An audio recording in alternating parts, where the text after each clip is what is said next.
일단 저희 7단원 같은 경우는 우리 중간고사 때 봤던 등나무 운동장의 포지션을 갖고 있다라고 생각해 주시면 돼요.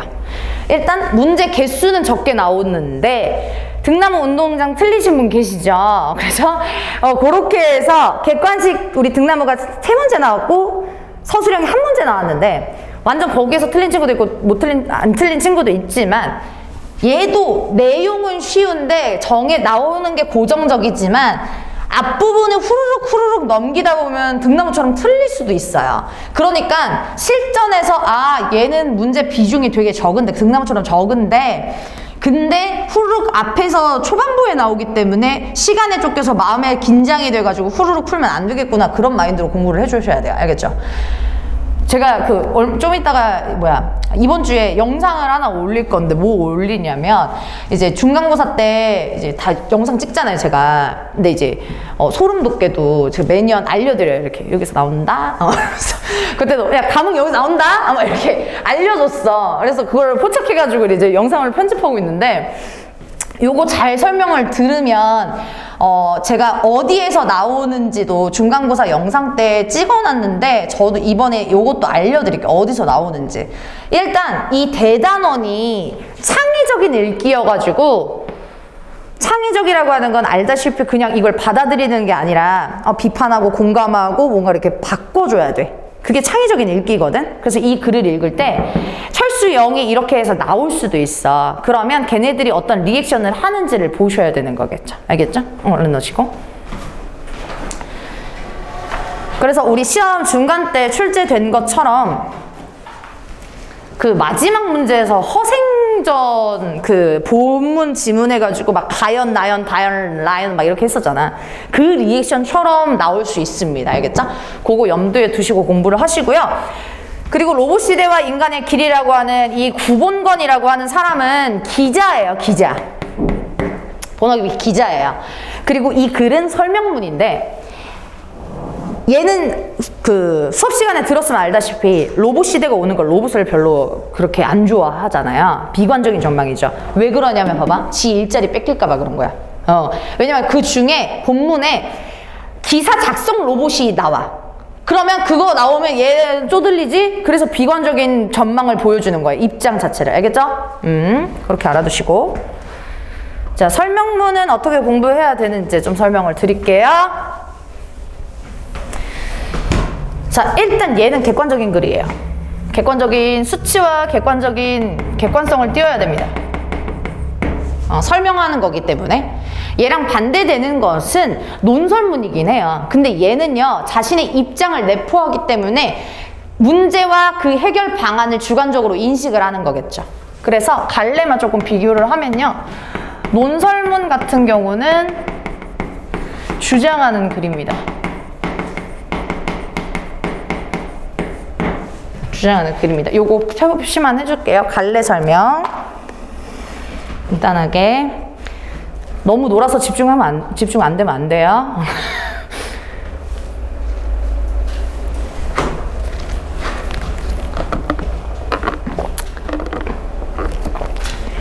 많이 실컷 놀았어요, 여러분?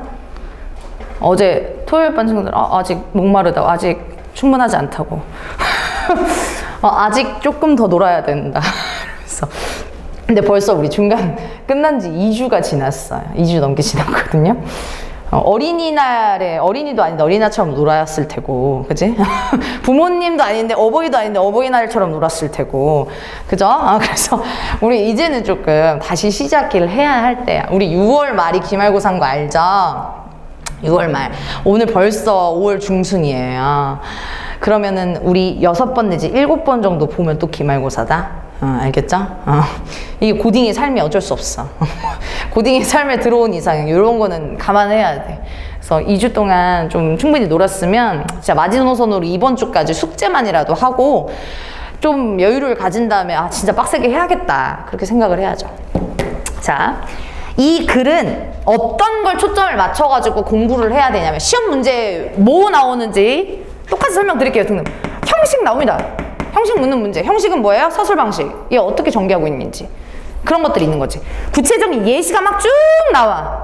그렇게 나오고. 아니면 질문을 통해서 관심 집중, 집중유도 이런 것들 나오고 표현법 나오면서 직유법, 은유법 이런 것들 상징적으로 나오고 요런 게 다 형식이거든. 그럼 정리하면 서술 방식 출제된다고 했고요. 서술 방식. 표현법 출제된다고 했고요. 그거에 따른 효과가 나옵니다. 알아두시고요. 그리고 문제를 조금 이따가 풀 건데, 그러니까 설명 잘 들어야겠죠? 문제 풀 건데, 문제 풀다 보면 이 지문은 그런 게 되게 많이 나와요.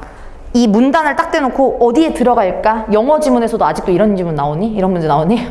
역시 계속 난 그런 것 때문에 진짜 치를 떨어가지고 암기잖아 진짜. 근데 얘는 그나마 한국말이니까 흐름을 따지는 거거든요. 그래서 문단에서 어디에 나오는지 문단 순서 알겠지? 이걸 포커스로 맞춰서 공부를 해야 돼. 이거 시험 문제 나오는 거예요. 등단으로 따지면 1번 문제였죠. 그리고 내용 문제는 얘가 로봇 시대를 맞이하면서 말 그대로 얘의 설명이 무엇이고 그리고 얘가 어떤 로봇 시대에 대해서 입장을 가지고 있는지 내용에서는 입장 정리 해주시는 게 가장 중요하고요. 얘가 비관적인 입장인데 입장 정리 해주시는 게 좋고요. 세부 일치불일치 나온다. 세부 내용 일치불일치. 세부 일치 문제. 알겠죠? 등록만 따지면 2번 나왔을 때 그거 틀린 사람을 딱 한 명 봤는데 그 원호 모양 그거 알지? 트라우마 생겼어. 오늘까지만 중간고사 얘기할게. 아주 내가 그렇게 강조했는데 복수했을 때 그렇게 강조했는데 그거 틀린 사람 원호 이거 이런 거 틀리면 안 된다는 거예요. 꼼꼼히 보시라는 거예요. 그리고 마지막 얘도 마찬가지로 어휘 100% 나옵니다. 단어 나와요. 사전적인 의미가 나올 수도 있고 중간 때처럼 중간에 어떻게 문맥과 어울리는지 그거 나올 수도 있어요. 그래서 어휘 뜻 아셔야 되겠죠. 요거 위주로 공부해 주셔야 돼요. 서술형이나 이런 부분들은 본문을 보면서 살펴볼 거고요. 여기 설명문 자체가 특이한 점은요. 얘가 전체적으로 어떤 문제가 있는데 그것을 해결하는 해결 방안의 구조를 띠고 있는 거예요. 근데 그 해결 방안에서는 지가 생각한 해결 방안이니까 당연히 주관적인 인식이 들어갈 수밖에 없겠지. 근데 그 문제를 얘기하고 설명을 할 때는 사실만 얘기할 수밖에 없는 거예요. 사실적인 근거를 통해서 해결 방안을 도출하는 거예요. 그러니까 설명문의 성격, 정보 전달이 중요한 거죠. 그래서 설명문의 목적은 설득이 아니다. 정보 전달입니다. 그리고 마지막, 여기가 제가 말씀드렸듯이 창의적인 읽기이기 때문에 이 사람의 글을 우리가 깔 수 있어야 되고 공감할 수 있어줘야 돼요. 그 근거가 있어줘야 되거든요. 그래서 얘는 비판하거나 공감하거나 평가할 수 있어줘야 돼요. 즉 평가할 수 있어줘야 돼요. 쓸 거 쓰고 넘어갈게요. 메모할 거 메모하시고 골라서 메모하거나 다 메모하셔도 되고요.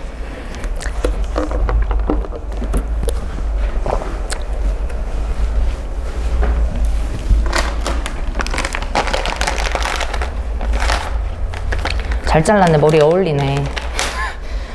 이별한 건 아니지? 그러세요? 나도 후회되는 게 고등 때 짧은 커트머리를 해볼 걸 후회가 돼. 머리 감는 게 너무 쉽죠? 그니까. 나도 여고 다녔는데 왜 이렇게 그렇게 멋을 부렸는지 모르겠어. 후회가 돼. 그냥 머시먼처럼 이렇게 쪼카트 하고 그냥 그러고 다닐 걸 그랬어.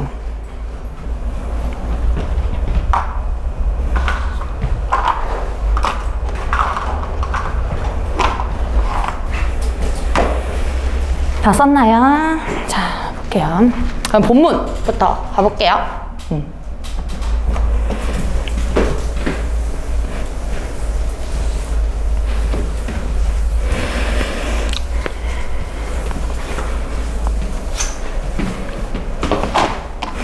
설명문은요, 정보 전달의 목적입니다. 구조는요, 얘도 마찬가지로 3단 구성이에요. 근데 얘는 처음, 중간, 끝이라는 단촐한 구조로 나오는 거야. 그래서 처음 부분 한번 볼게요. 21세기 들어서 일자리 구조에 근본적인 바람이 불어오고 있대요. 내용으로 측면으로 본다면 얘들아 일자리 구조가 고정적이라는 거야? 변동됐다는 거야? 변동됐다라는 거죠. 그쵸? 그래서 얘는 일자리 구조가 변화됐다라는 배경을 보여줘요. 일자리 구조 변화.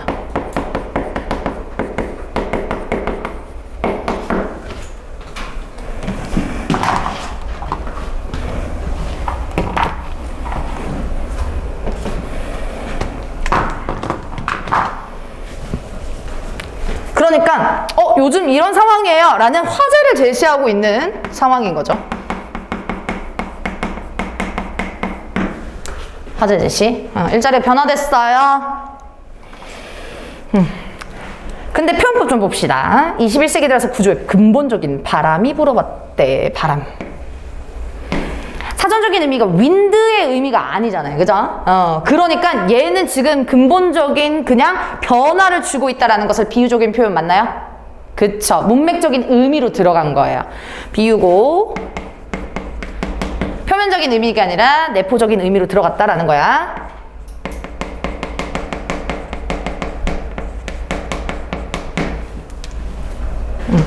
비유적인 표현이라는 거예요. 내포적인 의미가 안에 함축되어 있는 의미. 두 가지로 나올 수 있는데 얘들아 그냥 표현법 단순하게 물어볼 수도 있고요. 비유적인 표현 사용됐다 이렇게 서술 방식. 두 번째는 요거 A 해놓고 이때의 바람과 유사한 의미가 쓰여진 거 어휘 측면에서 물어볼 수 있으니까 근본적인 바람이라고 하는 건 변화다라고 생각을 해주시면 되는 거고요. 계속 증기기관의 발명으로 시작된 18세기 산업혁명이 제1의 기계시대를 열었다면 디지털과 컴퓨터 기술은 제2의 기계시대를 만들고 있다라는 얘기예요. 그러면 다시 한번 설명하면 제1차 산업혁명. 영국에서 일어난 증기기관 발명으로 일어난 제1차 산업혁명이 제1의 기계시대고 그 다음에 두 번째는 제2의 기계시대라는 2차 산업혁명이 나타난다라는 얘기겠지. 만들고 있다. 그래서 지금 산업혁명의 흐름을 설명하고 있고요. 계속 제1의 기계시대에는 동력을 이용하는 기계가 저임금 육체 노동을 대체했지만 제2의 기계시대에는 그동안 인간의 고유의 지적이고 정신적인 작업으로 여겼던 업무마저 인공지능을 갖춘 로봇이 담당한다. 자, 봐봐. 서술형 쓸 때 첫 번째 포인트 보세요. 제1의 기계시대와 제2의 기계시대를 대변하는 산업을 따진다면 무슨 노동이냐를 따진다면 1의 기계시대는 키워드 뭘 뽑을 거니? 얘들아 1의 기계시대는 뭘 뽑을 거야? 무슨 노동? 육체 노동. 그치? 2차는 지적, 정신적 노동. 알겠니? 키워드 뽑을게 다시. 기계시대에서는 육체노동, 그 다음에 제2의 기계시대는 지적이고 정신적인 노동. 요걸 뽑아주시는 거고요. 밑줄 쳐주시고 얘가 1차, 얘가 2차.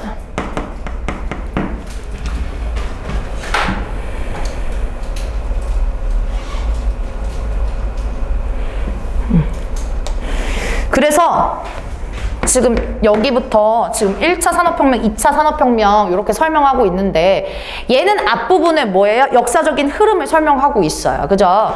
그래서 역사의 흐름 설명하면서 과거에서부터 어떻게 변화됐는지 설명을 하고 있어요. 그러면 계속 반복되는 단어는 뭐니? 키워드는? 기계야, 기계. 알겠니? 키워드는 기계야. 기계. 왜냐면 여기에 포인트는 로봇이잖아, 얘들아. 근데 맨 처음부터 1차 산업혁명부터 로봇이 등장한 게 아니라 기계 안에 포함되어 있는 게 로봇이잖아요. 그래서 로봇을 설명하기 위해서 밑밥을 깐다라고 생각하면 되는데 첫 번째가 지금 무슨 노동? 육체 노동을 대신하는 게 뭐예요? 동력을 이용하는 기계래. 이게 이 기계가 대신하고 있는 거고요. 얘는 뭐가 대신하는 거예요? 인공지능 갖춘 로봇. 이게 대신하는 거겠죠. 가로로 묶어주시고. 말 그대로 1차 산업혁명은 맨날 우리 바느질하고 옷감하고 이런 것들 수작업으로 했다면 1차 산업혁명으로 이렇게 미싱으로 쭉 바꾸는 기계가 되는 거고, 두 번째는 디지털하고 우리 계산하는 거 사람 했단 말이야. 그지? 계산기 사람이 다 계산했었는데 이제는 컴퓨터가 하고 디지털이 하고 이런 것들이 나타나는 거죠. 지적이고 정신적인 작업을 한다. 넘어갈게요. 이제 키워드 나옵니다. 로봇. 여러 방면에서 인간과 경쟁하고 있다라고 얘기를 하는 거야. 그러니까 뒤에 예시가 뭐 나오냐면 로봇하고 인간하고 경쟁하는 거. 그게 나오는 거야. 그 여러 방면이 뒤에서 나올 거야. 계속 가볼게요. 로봇은 각종 퀴즈 대결에서 이미 인간을 이기기도 했습니다. 밑줄 칠게요. 각종 퀴즈 대결. 퀴즈 로봇이에요. 명칭은. 그리고 기계 학습 기능을 갖춘 인공지능 로봇이요. 얘는 학습이나 프로그래밍이 되어 있지 않은 상태에서 시행착오를 거치며 스스로 학습함으로써 사람보다 뛰어난 과업 수행 능력을 보여주는 거고요. 또 운전자 없이 장거리를 운행하는 자율주행차 밑줄. 각종 산업 현장에서 인간보다 높은 생산성을 보이는 로봇. 그래서 산업 현장의 로봇.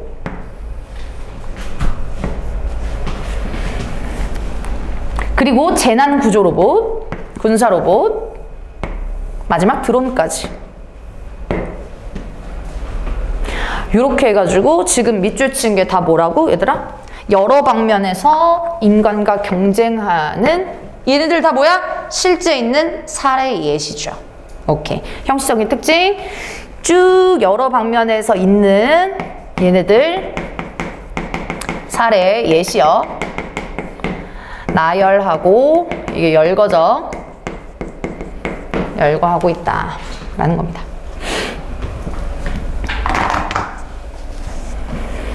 예시 사용하면 뭐가 좋아요? 무슨 효과가 있을까요? 감이 안 올 수가 있잖아. 그치? 야, 인간과 뭐가 경쟁해? 로봇이 감이 안 올 수 있는데 이렇게 구체적으로 한다면 독자들의 이해를 돕겠죠. 오케이. 그래서 얘는 독자의 이해 도움. 그 다음에 구체화 다 맞겠죠?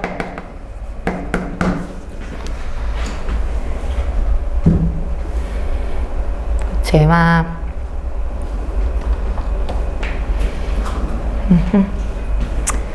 자, 일단은 여기까지 보시면 그 일치불일치에서 말장난에서 나올 수 있는 거 하나 알려드리면 이런 식으로 하는 거예요. 자, 퀴즈 로봇이랑 사람이랑 이렇게 대결한다라는데 이제 인간을 이기기도 하는 거죠. 예를 들면 이세돌하고 알파고가 했을 때 이세돌이 이기긴 이겼지만 뒤에서 계속 졌잖아요. 그런 것들의 경쟁인 거고요.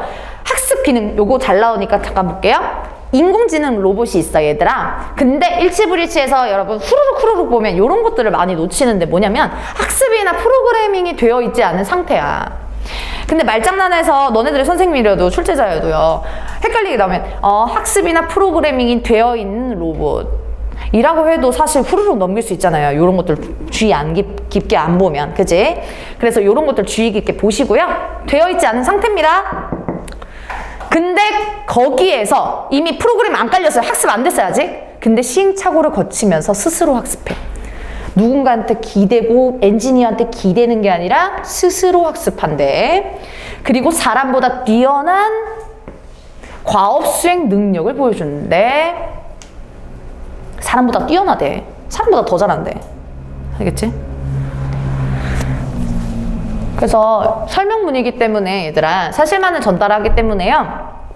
얘는 선택지에서 뭔가 모르겠어요 라고 한다면 시험 문제에서 본문을 주기 때문에 꼭 한번 다시 체크를 꼭 해주세요.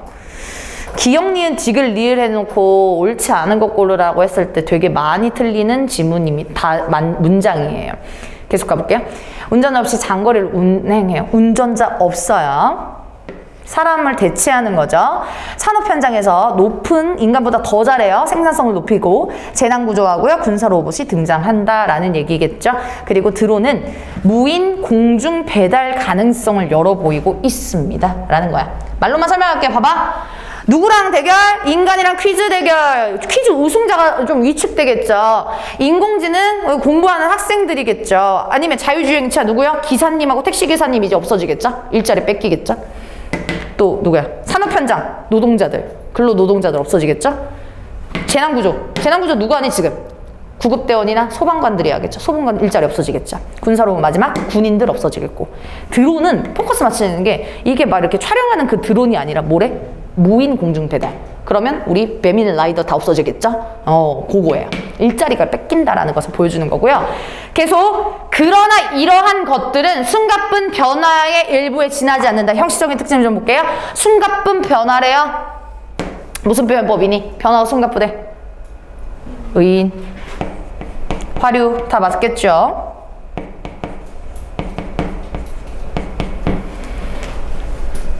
비유적인 표현도 당연히 맞고 일부에 지나지 않습니다. 편리하면서도 강력한 신기술이 개발되면 우리 그동안 해당 업무를 수행해온 사람들의 일자리를 빼앗길 운명에 처합니다. 얘 지금 뭐 하고 있는 거야? 일자리를 빼앗길 운명에 처한데 문제를 발견해요. 문제 제시. 일자리를 뺏겨요. 어떻게 해요? 라는 거죠.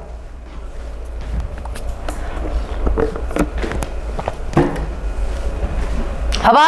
예시 사례 나열한 거는 변화의 완전 세 발의 피라는 거예요. 일부예요. 이제 계속 신기술 개발되면 일자리 이제 빼앗긴다라는 얘기겠죠? 자, 넘어가시고 여기까지가 일단 처음이에요. 처음. 요것도 표시할게요. 처음. 표시해 주시고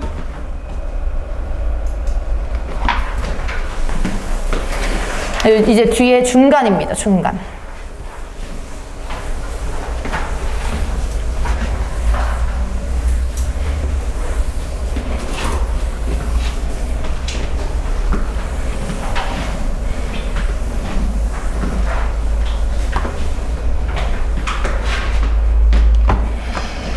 볼게요. 제2의 기계 시대에는 그동안 인간만이 할 수 있었던 지식 기반 업무도 상당 부분 로봇에 의해서 대체됩니다. 라는 얘기겠죠. 그래서 로봇이 복잡한 업무, 계산 업무를 대신하는 수준을 넘어서서 사람만의 영역이었던 인지적 판단이나 고도의 직접이고 정신적인 업무마저 넘보기 시작했습니다. 자, 여기까지가 어디야? 2차 산업혁명. 2차 산업. 어떻게 된대? 앞에서는 지금 드론 얘기했고 그 다음에 이 계산의 업무를 수준하는 것을 넘어서서 인지적 판단이나 복잡한 계산 업무 밑줄 쳐주시고 이것뿐만 아니라 인지적 판단이나 고도의 지적이고 정신적인 업무 밑줄 쳐주시고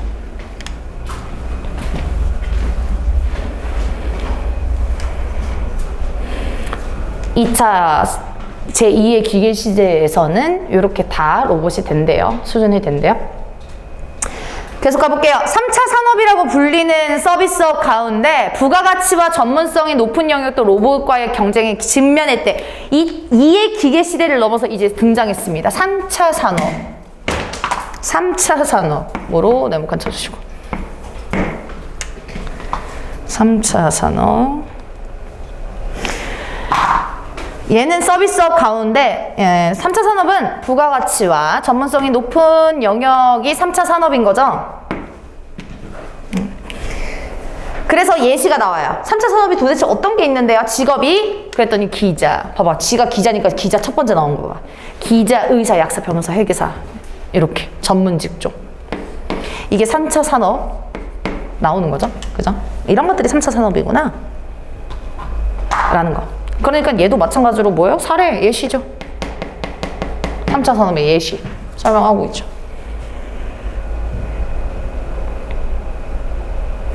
봅시다. 그 다음에 얘네들은요. 우리가 만약에 교수를 따져볼게요. 교수님이 너무 이제 한 경력이 오래됐는데 막 이렇게 막 되게 그 학교 선생님 중에서도 나이 많으신 분들이 막 이렇게 막 열정 있고 막 이렇게 하시진 않잖아. 그래서 이렇게 나른하게 하시잖아. 그런 사람들한테 이제 시간이 지나면 재교육을 시켜요, 정부에서. 이렇게 학생들 가르치시는 거 있지 않으셨죠? 이렇게 해서 형식적으로 지금은 하지만 재교육을 시킨단 말이야. 그리고 새로운 기기나 서비스 방법을 익히는 것, 예를 들어서 나이가 60대, 50대 막 이 정도의 기계를 잘 못 다루시는 선생님한테 빔 프로젝터를 이렇게 설명해 드리는 거, 그런 것들을 익히는 것만으로 예전에는 오케이 뭐 로봇보다는 당연히 사람이지 하면서 경쟁력을 유지할 수 있었대. 알겠니? 그 전에 해결 방법이 뭐라고 얘들아? 해결 방법? 로봇하고 경쟁했을 때 해결 방법은 재교육, 새로운 기기나 기술 서비스 방법을 익히는 것, 그 전에 해결 방법이었어. 대체 방안 써주시고요.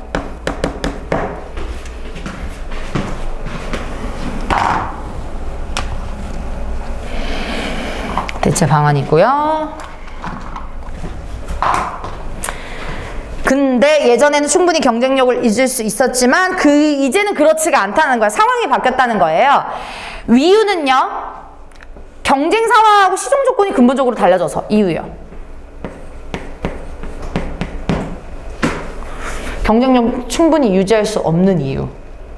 알겠지? 서술할 수 있겠니? 찾아 쓸 수 있겠어? 다시. 이게 무슨 이유인데요, 여러분? 3차 산업이 경쟁력을 못 이루는 이유. 이제 충분히 경쟁력이 없어진 이유예요. 알겠죠? 다시 정리할게요. 3차 산업.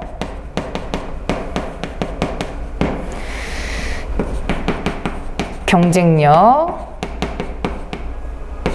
떨어진 이유예요. 사람이야, 사람. 경쟁 상황하고 조건이 너무 달라져서. 그래서 그 이유. 그래서 무슨 이유인지 꼭 알아두시고요. 그 다음에 인용합니다. 봅시다. 이제 예시를 나오는 거야. 봐봐. 이제 3차 산업이 로봇한테 밀리는 상황을 설명을 해야 될 거 아니에요. 그죠? 제가 왜 이거 계속 흐름을 설명드리냐면, 제가 좀 이따 문제 풀 건데 그 문단이 어디에 들어가 있는지 머릿속에 흐름이 있어줘야 되거든. 봐봐. 예를 들어서 살펴보자 했으니까 예시가 뒤에서 나올 거예요. 예시 먼저 볼게요. 로스앤젤레스 타임스는요, 15년에 이때 캘리포니아주 인근에서 진도 4의 지진이 발생했다는 기사를 보도했대요. 그래서 얘는 지금 표현법 보시면 이 기사를 인용한 거죠. 기사를 보도했다라고 해서 이 구체적인 사례가 나와요.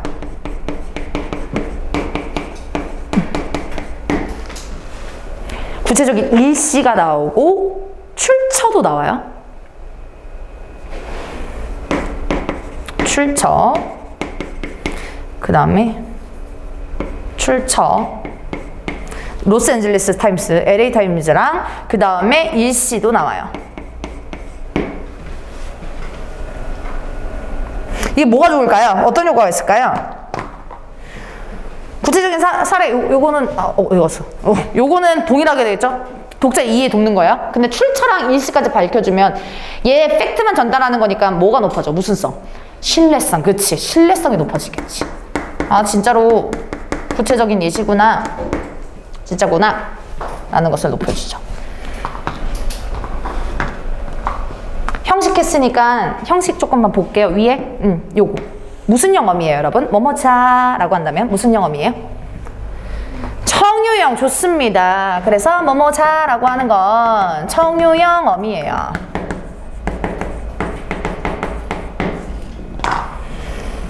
얘도 효과가 있습니다. 얘도 뭐예요? 만약에 내가 전 갑니다 라고 하긴가 보다는, 야 우리 가자 라고 한다면 갑자기 이렇게 멍 때리고 있다가 네 알겠어요 해서 주의 집중 되잖아요. 얘도 마찬가지로 주의 집중, 주의 환기.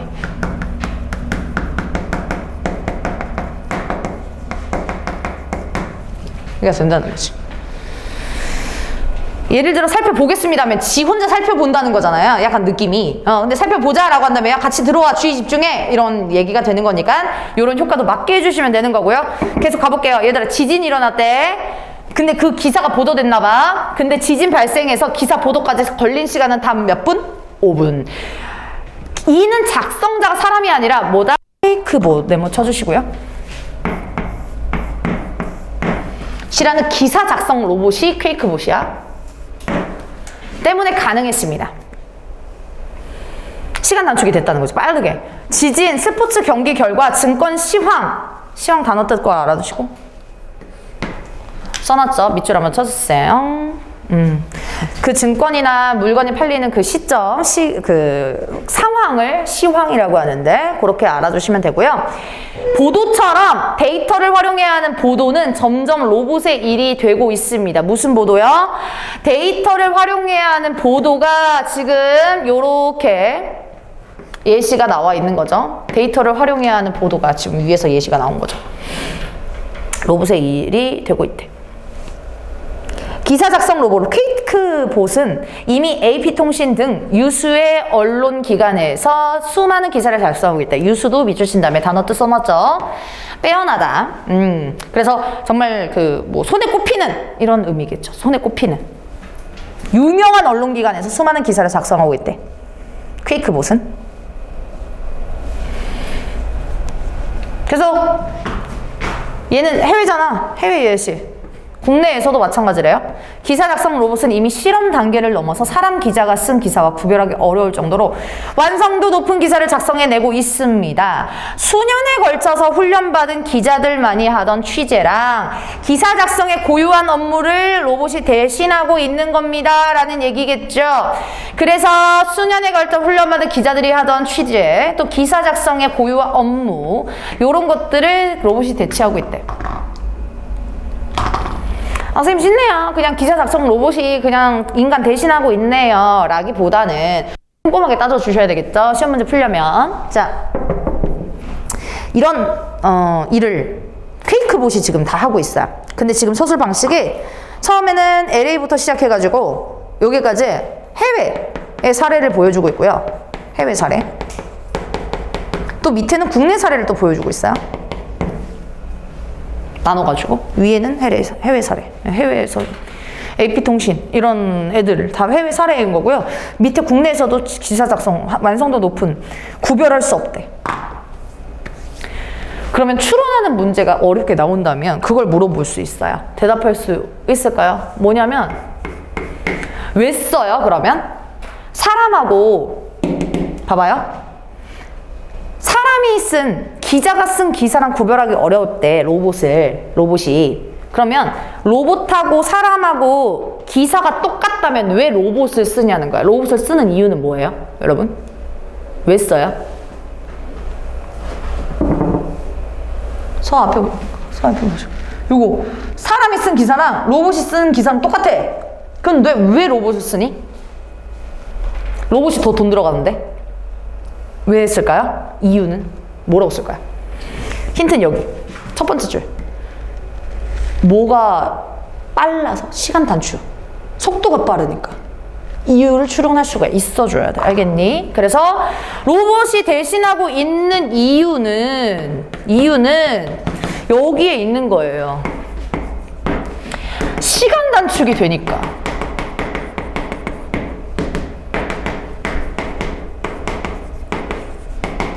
로봇을 사용하는 이유죠. 사람이 쓰려면 이렇게 빨리 5분 만에는 하지는 못해. 근데 로봇이 쓰니까 빨리 한다는 거지. 그렇게 알아두시고요. 문단 구성 다시 한번 보자. 이게 처음 중간 끝에서 중간이에요. 중간에 넘어오면서 뭐가 포커스를 맞춰주니 얘들아? 3차 산업. 봐봐. 1차 산업 지나갔고 2차 산업혁명 지나갔고 3차 산업혁명이 돼요. 그래서 유명한 책 중에 제3의 물결이라고 하는 책이 있는데 그게 3차 산업혁명 지금 보여줘요. 얘들아 4차 왔니 안 왔니? 안 왔어 아직. 4차 안 왔는데 1, 2차가 처음에 왔다면 3차 산업혁명에서 3차 산업이라고 분류하는 것도 지금 안정적일 수가 없다.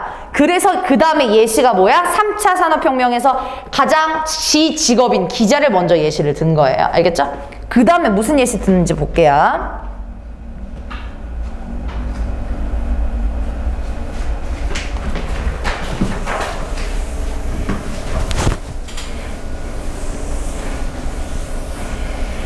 그 다음에 예시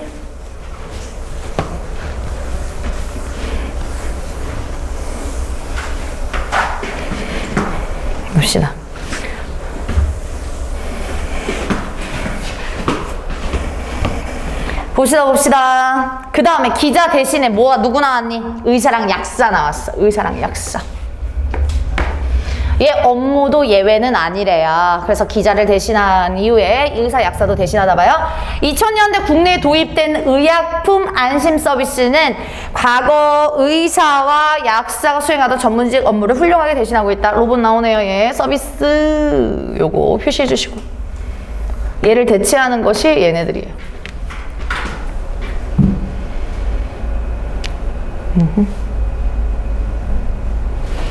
빈칸 뚫었을 때 쓸 수 있어요. 보세요. 뭐냐면 아까 퀘이크봇, 인간 빈칸 뚫으면 뭐 들어가야 돼? 기자. 의사, 약사, 로봇은 의약품 안심 서비스.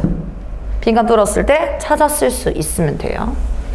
졸지 마세요. 너무 휴일이 길어가지고 여기 다시 이거 중간 텐션을 찾아줘야 돼요. 가볼게요. 투약 정보를 인터넷에서 실시간으로 공유함으로써 부작용 일으킬 수 있는 다량의 약을 처방받거나 함께 먹어서 안 될 약품을 복용하는 상황을 예방할 수 있대. 얘의 이점이겠죠. 얘의 이점. 얘 서비스가 하는 일이에요. 인터넷을 실수로 공유함으로써 부작용을 일으킬 수 있는 다량의 약을 처방받거나, 그리고 이 함께 먹어서는 약품을 복용하는 상황을 예방할 수 있다라는 거예요. 포인트는 예방이에요. 목적. 예방. 동그라미 쳐주시고. 오케이. 전문가의 업무를 자동화 프로그램이 대신함으로써 가능한 거예요. 야, 봐봐. 얘들아. 여기 전문가. 누구요? 여기에서 지칭하는 전문가는 누구예요? 이 문단에서? 누구? 의사, 약사. 좋아. 의사, 약사 업무를 자동화 프로그램 안 쓸게요. 요거는 의약품 안심 서비스겠죠? 그쵸? 요거 대응하는 거 알면 됩니다. 그래서 그 위에 예시가 두 번째 나왔어요. 그동안 전문가들이 맡던 로봇이 대체하는 현상은 광범위하게 나타내고 있다라고 해가지고, 얘도 마찬가지로 퀘이크봇이 첫 번째 예시였다면 얘가 두 번째의 사례겠죠. 예시고요. 예시. 첫 번째는 퀘이크봇. 기사 작성 로봇이었고, 계속 가볼게요. 그 다음 문단. 변화는 제조업 영역에서 서비스업 분야로 빠르게 이동하고 있습니다. 이렇게 우리 농업과 제조업에 이어서 서비스업의 일자리마저 로봇에 내준 노동자들은 새로운 일자리를 얻게 될까? 아까는 청유영어미 사용했거든? 근데 얘 지금 무슨 영어미? 의문 영어미.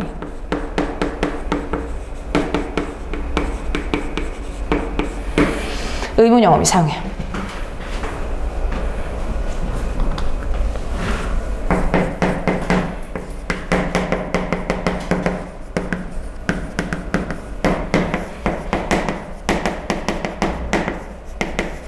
의문 영어미가 질문 형식이잖아요. 그죠?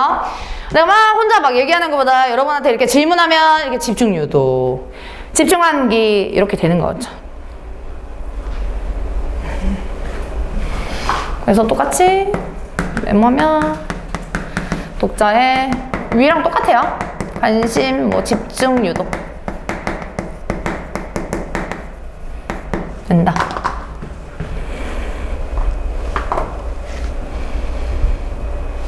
서술상의 특징 때문에 그렇습니다. 요거 꼭 알아두시고. 농업과 제조업에 이어서 서비스업에 일자리마저 로봇에 내준 노동자들은 새로운 일자리를 얻게 될까? 될까? 이렇게 되는 거야. 또 뒤에 오문영문이 나온다. 농업을 제조업이 이를 다시 3차 산업인 서비스업이 대체한 것처럼 우리가 모르는 4차 산업이 인류를 위해서 예비되어 있는가? 또 표시만 할게요. 똑같은 효과고. 근데 지 혼자 대답해. 이 물음에 낙관적으로 대답하기는 어려울걸? 이거야. 예비되어 있어. 4차 산업혁명 이거 있어. 라고 대답하기는 어려울 것이다. 라고 해서 지 혼자 묻고 지 혼자 대답해요. 이걸 뭐라고 하냐면 문답배 형식이라고 하는 거고요.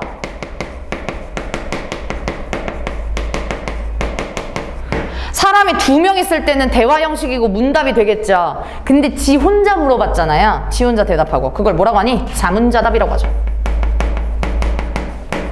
이거 왜 써요? 라고 하면 주의 집중 그것도 맞지만 얘는 강조하려고.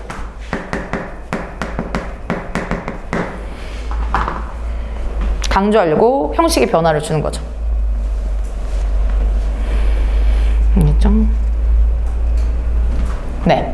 그 다음에 거대한 변화의 물결 속에서 우리 미숙련 노동자들의 앞날은 더욱 암울합니다. 볼게요. 비유적인 표현 나오네요. 거대한 변화의 물결이라고 해서 비유적인 표현 나오네. 얘는 흐름이라는 뜻이겠죠? 흐름. 이걸 물결로 비유한 거지.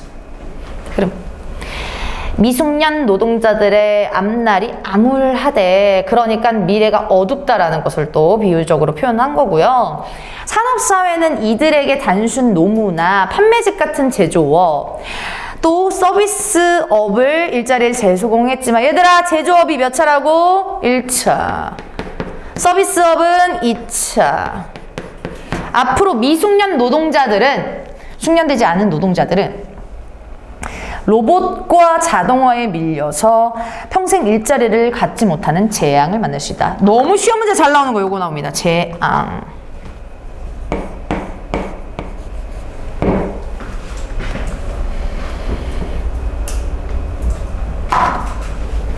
봐봐. 설명문하고 논설문의 차이점은 뭐냐면요. 얘가 처음부터 논설문이었다면 설득을 시켜야 돼. 논설문은 목적이 설득이야. 얘들아 이거야 라고 해서 너네 내 말 따라야 돼. 이게 논설문인데 설명문의 차이점은요. 앞에서 진짜 팩트만 다 얘기했잖아요. 이런 사례가 있었고요. 로봇이 밀려요. 이런 상황을 제시했어. 얘는 그냥 입장만 발표한 거야. 근데 저는 이렇게 생각해요 라고 발표하는 거라고. 알겠죠? 자동화에 밀려서 진짜 막 일자리를 갖지 못하는 재앙이에요. 그러니까 로봇 시대에 대해서 얘는 어떻게 본다? 긍정적이야? 부정적이야? 부정적인 거죠. 부정적 인식 써주시고요. 부정적이랑 똑같은 말, 비관적, 비판적 다 똑같죠.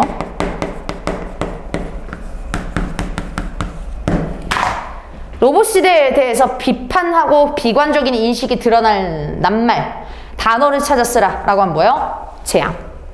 쓸 수 있겠죠. 그럼 재앙에 해당하는 게 뭐니 얘들아? 재앙에 해당하는 거.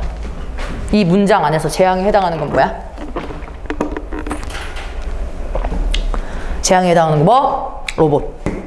자동화. 이게 재앙이겠죠? 그러면 피해자는 누군데? 미숙련 노동자죠. 피해자죠.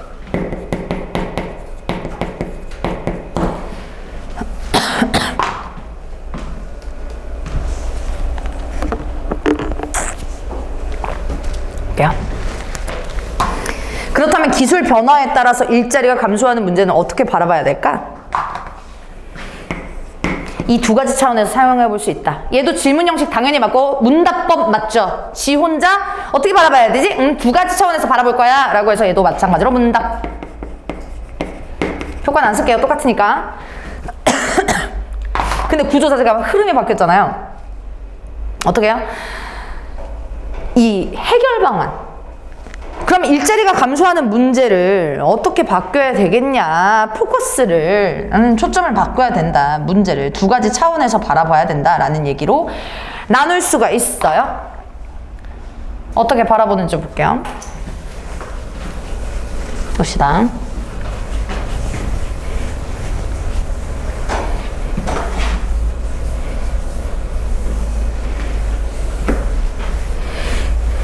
그리고 아시죠? 중간 때보다는 기말이 더 어렵게 나오는 거.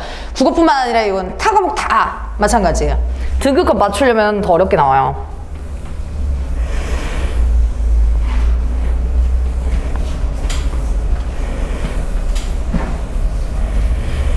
희망을 그리고 버리지 마, 얘들아. 그 흐름이라는 게 있잖아요. 내가 봤을 때 물론 여러분 잘하지만 자기 그 또래 학년보다 2학년이랑 좀 비교했을 때, 제가 서울여고 2학년도 하거든요. 2학년이랑 비교했을 때 얘들아, 등급 따기가 지금 너희 학년이 훨씬 쉬워. 학교에서 뭐 하는지는 모르겠지만 뭐 하는지 모르겠지만 제가 그 2학년 등급 그 현황하고 1학년 등급 현황을 들었는데 얼마 전에 2학년 때, 지금 현 2학년 때보다는 작년보다는 조금 더 쉬워요, 얘들아. 희망을 버리지 말고, 알겠죠? 이제 극과 극으로 나누기 때문에 기말 때 성적 확 올리면 돼요. 못 본 친구들은. 봅시다. 두 가지 차원에서 문제를 바라봐야 된대요. 사회적인 차원이에요, 첫 번째. 사라지는 일자리보다 새로운 일자리를 더 많이 만들어내면 된대. 그럼 이 말은 뭐냐면,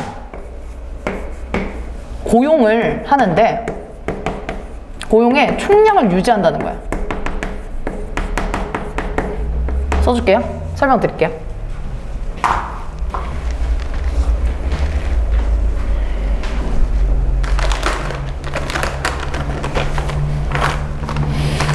고용 총량을 유지하는 거는 무슨 말이냐면, 일자리가 잘렸어. 로봇 때문에, 자동화 때문에. 그러니까 예를 들어서 우리 막 패스트푸드점 가면 다 키오스크가 하고 알바 잘 안 구하잖아요. 그죠? 그럼 일자리 없어진 거예요. 그러면 오케이, 나라에서 정책을 내. 이번 공무원 뽑는데 오케이, 2배, 작년보다 2배 더 뽑을게. 이렇게 한다는 거야, 얘 말은. 뭔 얘기인지 알겠지? 대기업에서 오케이, LG 어느 부분 파트에서 일자리 자동화 기계 내어서 없어져. 오케이, 그럼 다른 파트에서 한 3배 늘릴게. 이렇게 되는 거예요. 고용의 총량을 늘린다라는 건 이 말이에요. 누구 차원에서 문제를 해결한다고, 얘들아? 개인이 아니라 사회 측면에서 해결을 했을 때 고용의 총량을 유지한다라는 건 뺐으면, 마이너스가 있으면 플러스를 채워가지고 100으로 만든다라는 거야. 알겠니? 근데 얘를 창의적인 읽기로 했을 때 비판할 수 있어야 돼. 너무 단순하게 본 거 아니야? 이게 무슨 플러스 마이너스 형식도 아니고, 그지? 그래서 얘는 단순하게 보는 것이 아니냐라는 비판을 받을 수 있는 해결 방안이에요. 그래서 고용의 총량을 유지한다라는 것은 일자리가 사라지는 일자리보다 새로운 일자리를 더 많이 만들어내면 돼가지고 문제를 해결하는 방식인 거고요. 하지만 새머리 기점으로 개인에게 중요한 것은 두 번째 측면, 사라지는 일자리보다 새로운 일자리가 더 많이 만들지의 논의가 아닐 거래. 이게 뭐니까? 사회적인 측면하고 다르다라는 거야. 입장의 차이를 보인다는 거야. 입장 차이를 보여. 그러니까 예를 들어서 얘들아, 너네가 스타벅스 정직원이 됐어. 스타벅스 정직원 돼가지고 막 이렇게 일을 하는데, 야, 키오스크 들어올 때 오니까 너 그만둬. 이런 거랑, 야, 대신 사회적인 측면에서 구급 공무원 더 뽑는데 이게 뭔 상관이냐고, 나랑. 그죠? 그래서 나 당장 지금 먹고 살기 바빠서 겨우겨우 스타벅스 취업했는데 구급 공무원 그럼 다시 해야 되나, 이런 생각 안 하잖아요. 얘가 그 말이에요. 그거 논의는 아닐 거예요. 중요한 건 아닙니다. 그런 것은요, 누구한테? 경제학자나 정책기획자에게 중요한 문제이지 개인의 관심사는 아닙니다 라는 거야. 그럼 얘들아, 봐봐. 경제학자나 정책기획자는, 다시 물어볼게, 사회의 입장이에요, 개인의 입장이에요? 다시, 경제학자나 정책기획자는 사회의 입장이니 개인의 입장이니? 사회, 얘한테 중요한 문제잖아. 그러니까 여기에서는 지금 사회의 측면이죠. 사회적 차원. 사회적 차원인 거죠.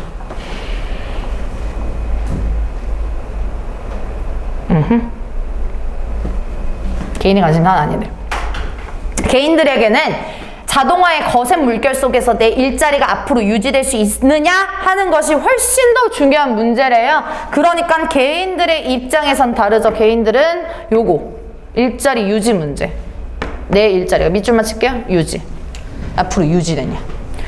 요게 문제 초점인 거죠. 차원에서 문제를 바라보는 거예요. 두 가지 차원에서. 내 앞으로 유지가 될 수 있느냐 라는 거. 이렇게.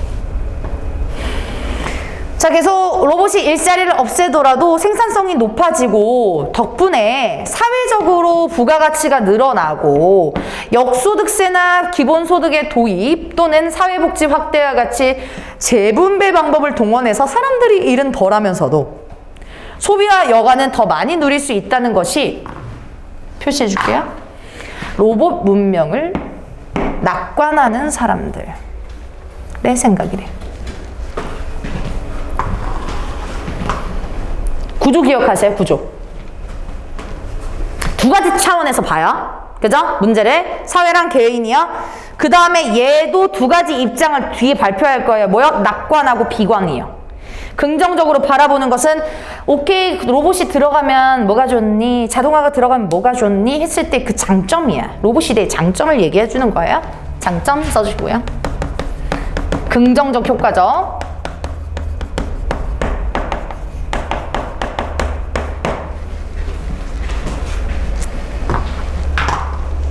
이거 글씨 따라 쓰는 거 아니지, 애들? 글씨만 이렇게 따라 쓰, 머리 이렇게 이해해줘야 돼. 알겠죠?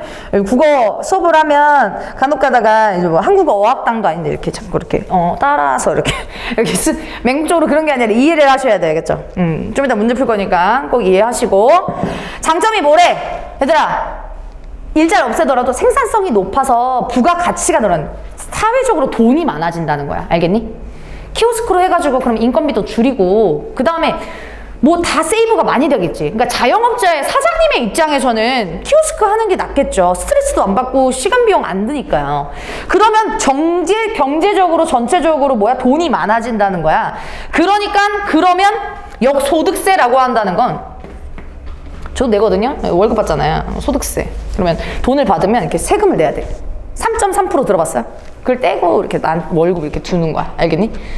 근데 역소득세. 돈이 많아지니까 사회에서 너 소득 받으니까 더 보너스 줄게. 이렇게 해준다는 거야. 그러면 개인적으로 돈이 더 있겠죠?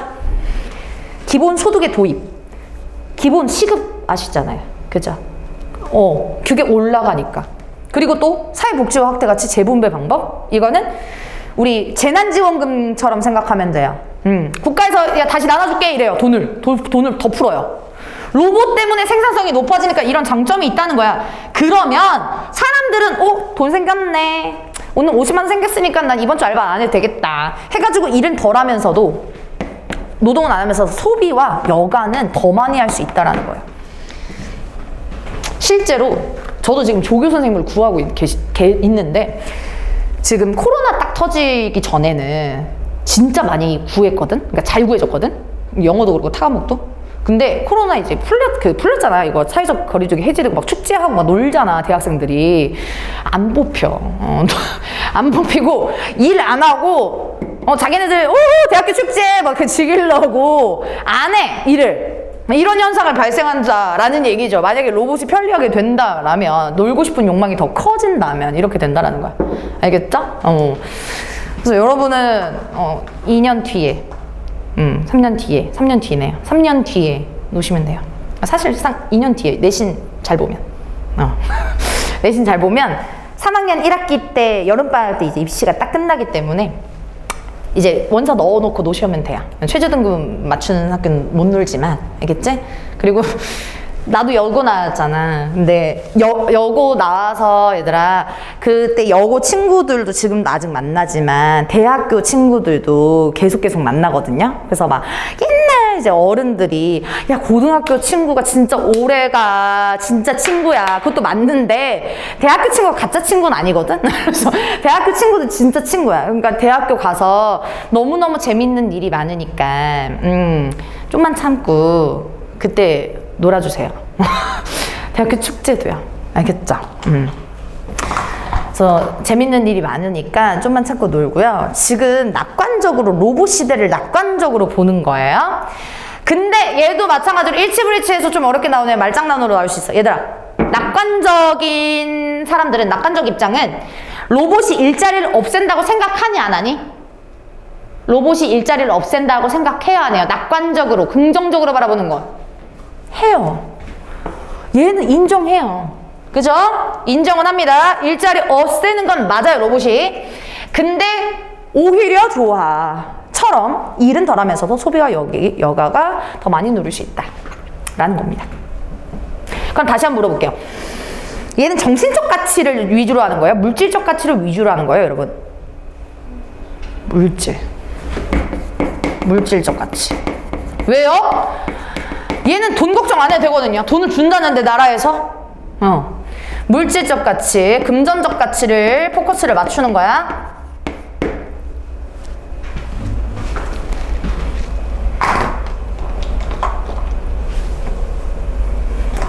하지만 일자리 없이 안락함을 누리는 삶이 과연 행복할지는 의문이에요. 그래서 대조적인 입장 나오겠죠? 대조. 의문이에요. 노동이 같이 나옵니다. 설명. 자존감을 높이고 또 정체성을 지키게 하는 듯 사람의 정신건강에 가는 의미가 지대합니다. 기본소득 보장과 같은 금전적 수단만으로는 미래의 실업 문제를 해결하려는 것은 그래서 지나치게 단편적인 접근 방식이래. 방금 얘기했던 것, 기본소득 보장 같은 거, 낙관적인 전망을 비판하네요. 금전적 수단을 부정적으로 보고 있고요. 지나치게 단편적인 접근 방식이라고 해서 비판하고 있네요. 사회 구성원에게 적절한 일자리를 제공하는 것은 로봇 시대의 무엇보다 중요한 사회적인 과제래. 그러니까 여기에서는 지금 낙관하는 입장을 뭐하고 있어요? 비판하고 있는 거예요.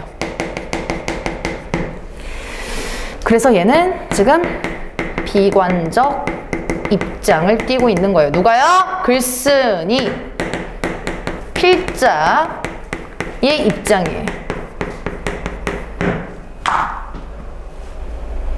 써주고.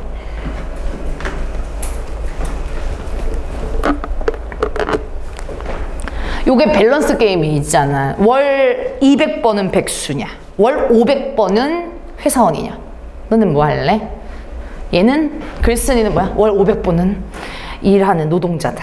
그렇게 생각하는 거예요. 낙관적인 거는 월 200번은 백수는 돈 안 하고 그냥 놀 거야. 여가랑 소비가 더 중요해. 이렇게 된다는 거지. 알겠지? 그래서 얘는 뭐의 가치를 지금 보여준다고 해요, 얘들아? 노동의 가치, 일의 가치를 보여주는 거고요. 얘는 정신적인 가치가 더 중요하다라고 얘기를 하는 거예요. 얘는 물질적인 가치였다면 얘 하나만 더 적어줄게요. 정신적인 가치라는 거. 노동을 함으로써 정신적으로 더 자존감을 올리고 정치성을 지키게 한다는 거죠.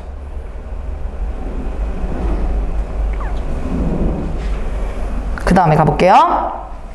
20세기 영국의 철학자 버트런드 러셀은 인간은 권태, 죄의식, 피해 망상증 때문에 불안해지고요. 그 대신 열정, 사랑, 노력과 체념, 그리고 일을 통해서 행복에 이르게 된다고 주장을 한 거예요. 자, 그러면 이 사람 동네 아저씨 아니잖아요. 그죠? 권위자죠, 권위자. 그치? 우리 등남회 했을 때 권위주의 배웠었는데 권위라고 하는 거는 권리와 지위예요. 철학자니까 권위자 맞아요.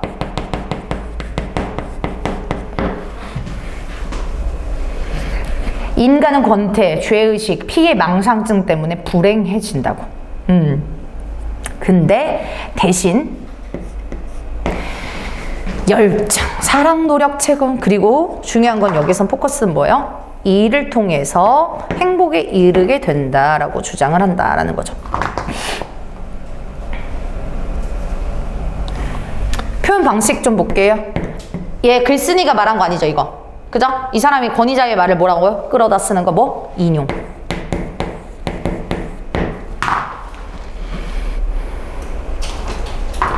인용을 하는데 지금 보니까 효과.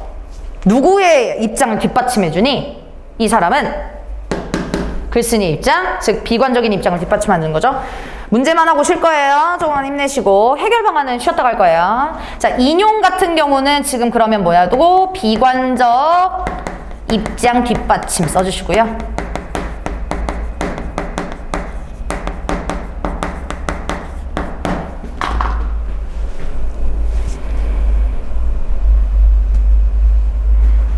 그래서 고된 노동은 힘들어요. 근데 적당한 일은 행복하고 보람 있는 삶의 필수적인 요소라는 게 많은 현인들의 가르침이래. 현인들이라고 한다면 현인이 현명한 사람이야. 현자라고도 하죠. 현명한 사람.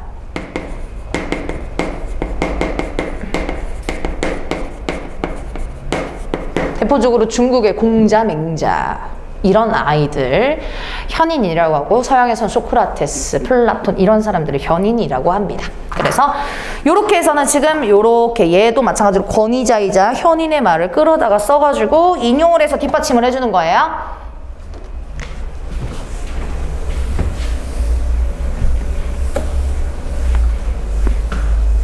여기 문단까지만 하고 쉴게요.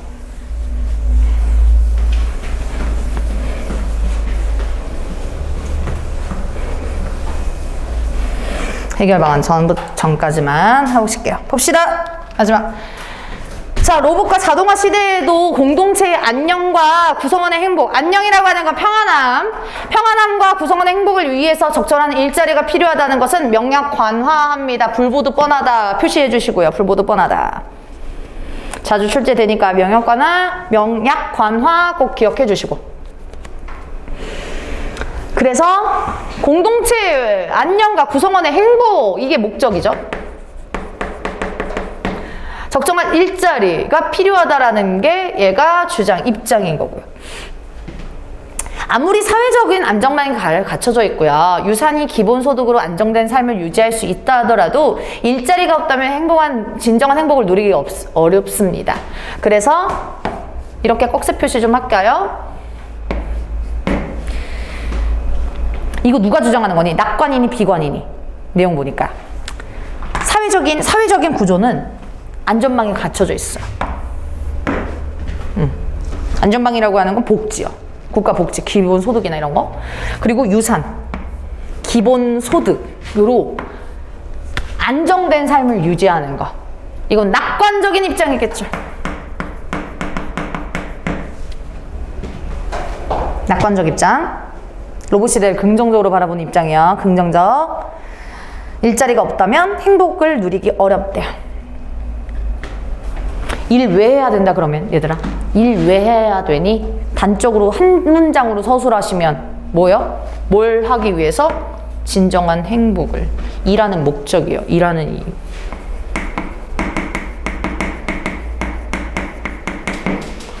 일하는 이유.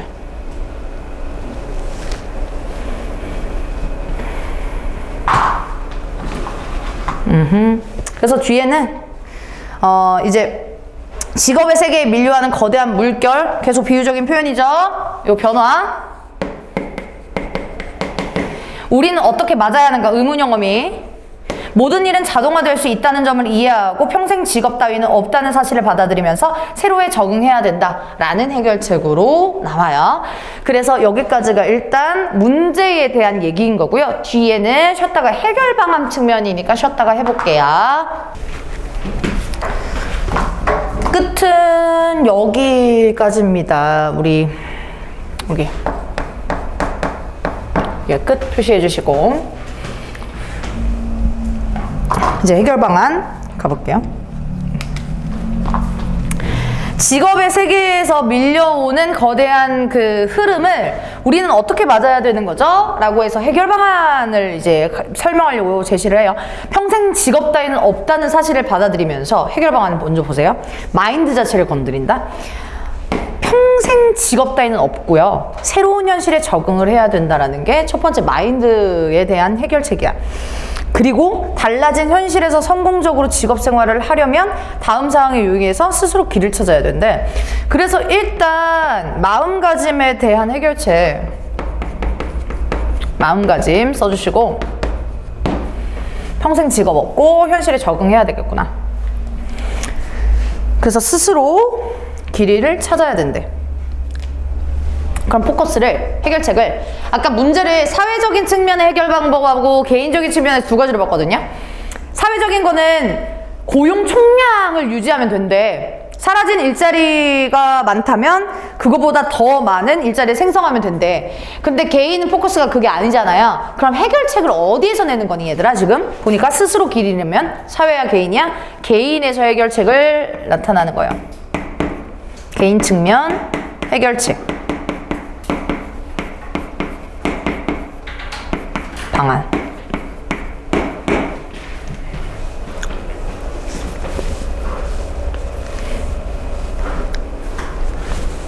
사회적인 측면 앞에서 하나 딱 나왔다고 했어요. 고용 총량 유지를 한다는 거.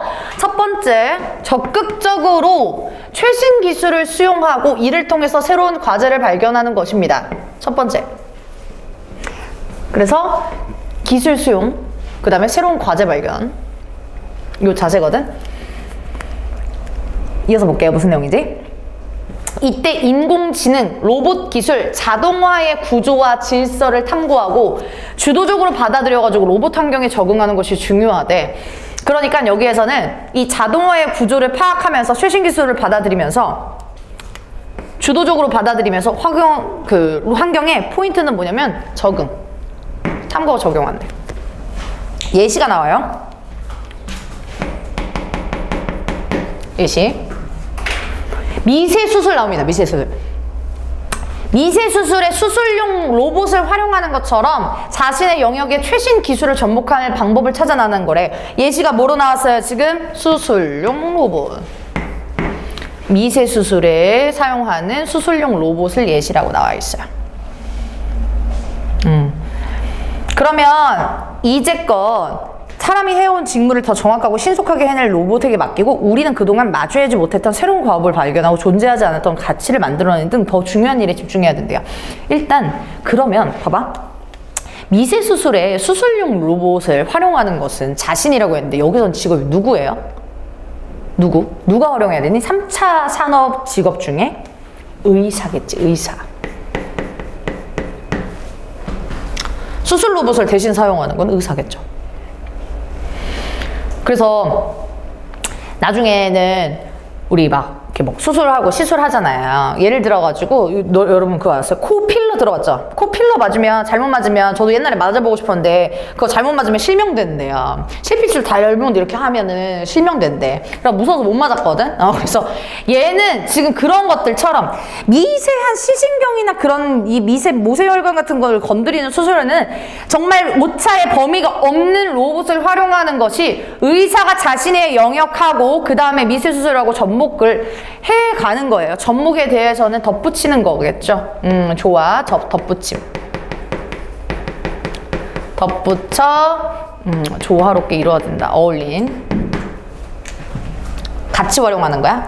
로봇에 이렇게 다 맡기는 게 아니라 일부분은. 그래서 기술 수용한다라는 얘기겠죠. 최신 기술 수용. 계속 이제껏 사람이 해온 직무를 정확하고 이제 신속하게 해낼 로봇에게 맡기고. 미세 로봇이야. 우리는 그동안 마주하지 못했던 새로운 과업을 발견해야 된대. 예를 들어서 그거야. 뭐 아직 암을 고치는 수술이 그렇게 막 100% 암 치료가 안 됐잖아요. 근데 그 동안 미세수술 로봇이 로봇하는 동안, 수술하는 동안 나는 그런 부분에서 더 연구할 수 있다는 거야. 더 새로운 과제를 탐구할 수 있는 거고요. 존재하지 않던 가치를 만들어내는 등 중요한 일에 집중을 해야 된다라는 거겠죠. 그래서 이러한 자세를 보여주고 있는 거예요. 개인의 자세입니다. 자세. 그리고 기술 측면에서 바라보는 거예요. 기술 측면. 기술적 측면. 이걸 받아들여야 된다.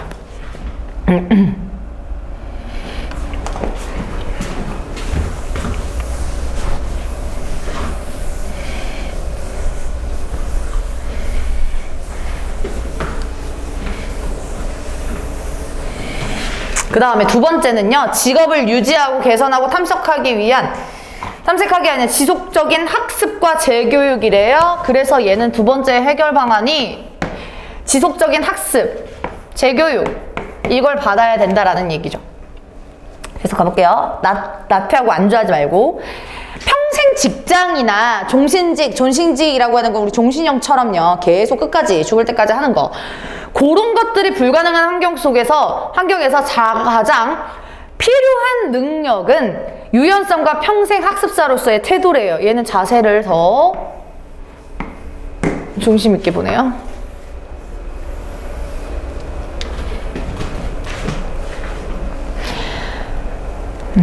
뭐 굳이 따지자면 평생 직장이나 종신직 같은 경우는 예를 들어서 공무원 같은 경우, 그래서 공무원 월급이 짠데도 불구하고 계속 하려고 하는 거죠. 정년 퇴임이 있기 때문에. 그쵸? 사기업 그냥 다니다가 잘못하면 잘릴 수 있으니까. 그런 것들을 지금 말하는데, 근데 그것이 사실상 불가능한 환경에서는 유연성 있게, 융통성 있게 해야 되는 거다라는 얘기. 어떻게 융통성 있게 하는지 볼게요. 아무리 자신의 직업 영역에서 최신 기술을 익히고, 첫 번째 방안이네요. 로봇을 능숙하게 다룰 수 있는 능력을 갖추더라도, 그죠? 이게 첫 번째 해결 방안. 1번 해결 방안. 제기였죠? 방금 했던 거. 최신 기술을 받아들이고, 미세 수술 로봇 받아들이는 거. 곧 그보다 더 높은 수준의 기술적 변화에 직면할 수 있기 때문입니다. 두 번째 해결 방안을 해야 하는 이유. 2번 해결해야 하는 이유. 더 높은 기술 수준 들어오면 어떡하냐 이거죠. 이제껏 내가 알지 못했던 전혀 새로운 환경이 언제든지 닥쳐올 수 있었다는 것을 유념하고요, 생각하고 명심하고요. 생각하고요.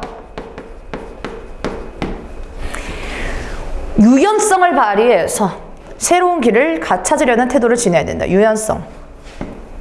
별표 쳐주시고. 유연성이라고 하는 거는요, 똑같은 말로 탄력성.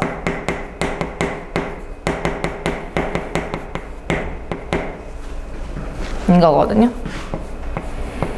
비슷한 말로 융통성.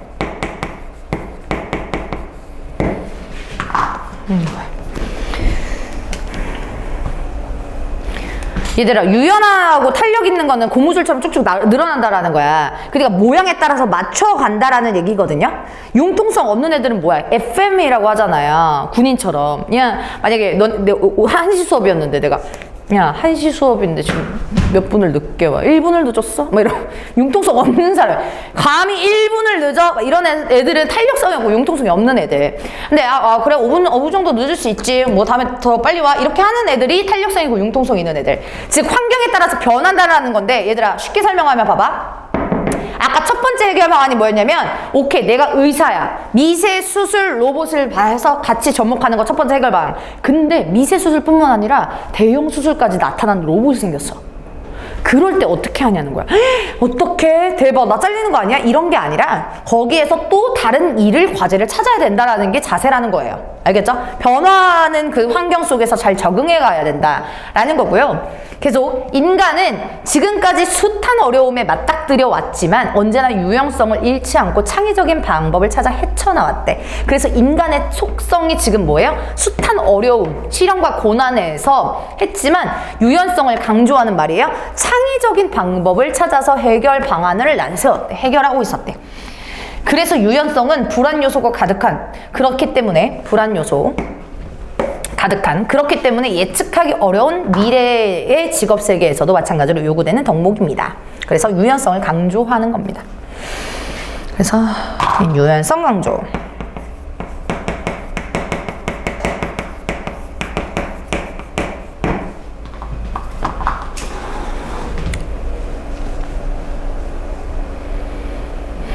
어렵게 따지면 요거 참고로 알아두시면 좋은데요.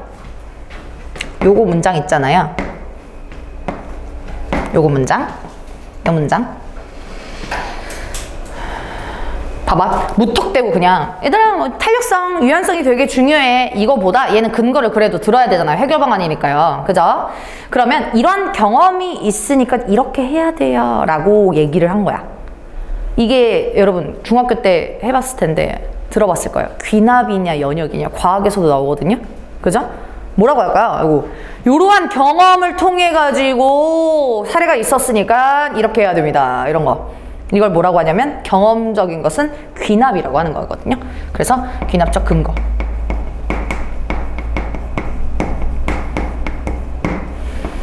과거 사례, 경험. 이거 추상적이긴 하지만 언제나 유연성에 대해서 대처를 잘해가지고 우리는 되게 살아남았어요 라고 하는 거기 때문에 그렇습니다. 계속 가볼게요. 세 번째, 주위에서 함께 일하고 싶어하는 덕성이 지닌 사람이 되고 싶대요. 얘는 지금 그 사회 측면, 그 학습 차로서의 태도를 가지고 마음가짐을 얘기하고 있는 건데, 얘가 중요한 거는 덕목이야. 그러니까 얘는 인간성인 측면이겠죠. 인간성 측면이에요. 기계적인 측면이 아니라 인간성인 측면.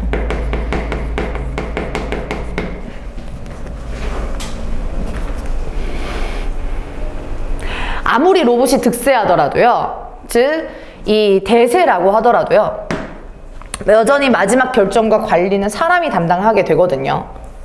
그래서 함께 일하고 싶은, 그러니까 얘는 얘 근거겠지? 근거. 두 번째 문장은 함께 일하고 싶은 좋은 동료, 곧 인격을 갖춘 사람이 더욱 귀하고 중요하다. 인격을 갖추는 사람. 이게 해결 방안. 이거죠.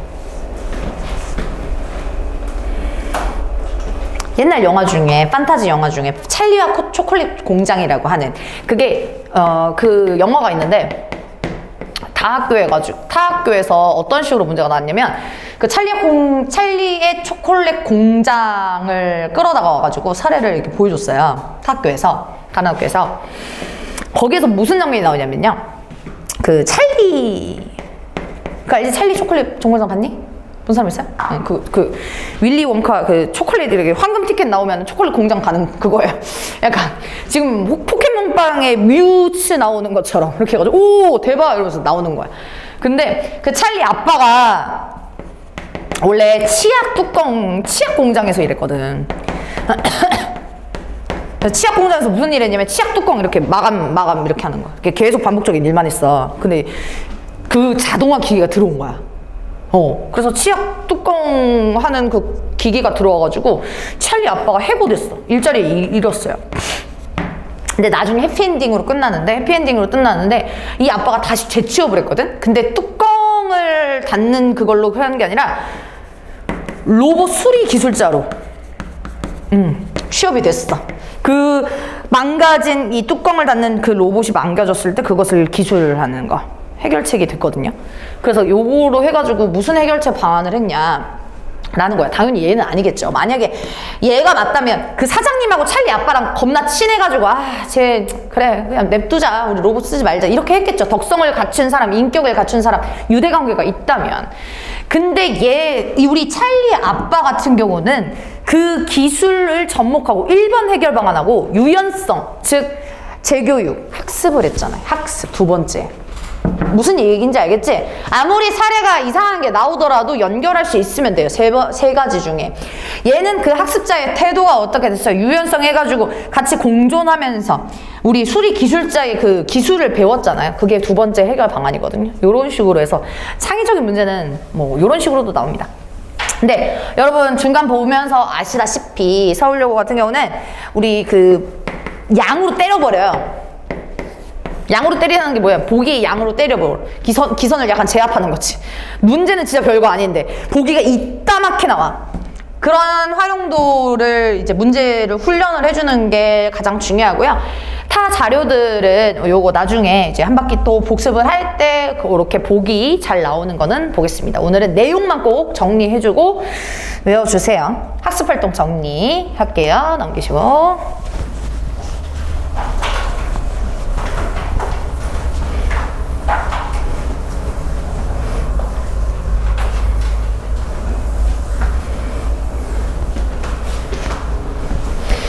이 글에서 다룬 로봇 시대의 사회적인 문제를 알아보자 라고 했을 때요, 일단 로봇의 일자리를 대체한 사례, 이거 아까 제가 그 맨 처음에 처음 부분에서 이야기했을 때 빈칸 뚫어놓을 수 있냐 그거의 파트인데, 얘들아 볼게요. 퀘이크봇을 대체할 기자를 대체할 수 있는 게 퀘이크봇이잖아요. 얘가 기사 작성 로봇이었죠. 기억하죠? 기사 작성 로봇. 얘가 첫 번째 예시. 두 번째 예시는 본문을 좀 보자. 퀴즈 로봇 나와 있는데 퀴즈 우승자를 대신할 수 있는 로봇이 퀴즈 로봇이지? 퀴즈 로봇은 본문에 나와 있고 퀴즈 우승자는 나와 있지 않아요. 그렇기 때문에 따로 꼭 알아두셔야 됩니다. 3번 생산직 노동자, 노동 현장에서 일하는 사람들, 이 사람을 대체할 수 있는 게 본문에선 산업 로봇으로 나왔고요. 산업 로봇. 얘들아, 운전사나 기사들 대체할 수 있는 그게 뭐였죠? 운전기사를 대체할 수 있는 것은 뭐라고? 자율주행 자동차. 지금도 스물스물 나와요. 자율주행 차가. 아직 이렇게 법적으로 제도화가 안 됐을 뿐이지 실제로 있습니다. 운전사를 대체할 수 있는 거고요. 그 다음에 재난구조 로봇을 대체할 수 있는 건 누구라고요? 소방대원, 구조대원.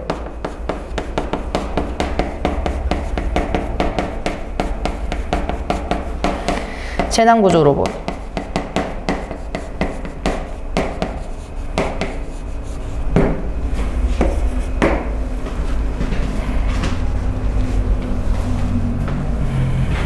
그리고 군사 로봇을 대체할 수 있는 건 당연히 우리 군인, 군사 로봇. 2개만 더 할게.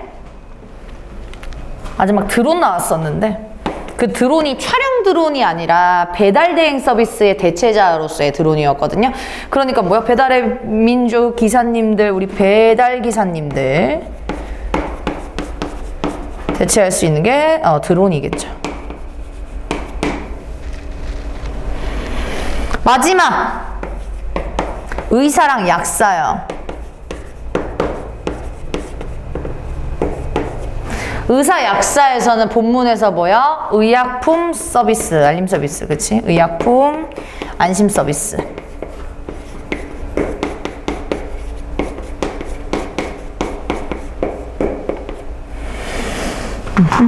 뭐 의사에서는 본문에서 나왔을 때는 또 뒤에 미세 수술 로봇, 또 의사를 대체할 수 있는 거였겠죠? 미세 수술 로봇도. 그래서 사례를 찾아 정리해보면 요렇게 됩니다. 우리 이거는 본문에 나와 있거든요. 본문에 나와 있는데 요거는 본문에 지금 나와 있는 게 8번 빼고는 없어요. 쓸 수 있겠죠. 요거를 사람이 일자리를 무슨 직업이 뺏기는지 정리를 해주시면 되고, 그 다음에 정리를 해봅시다.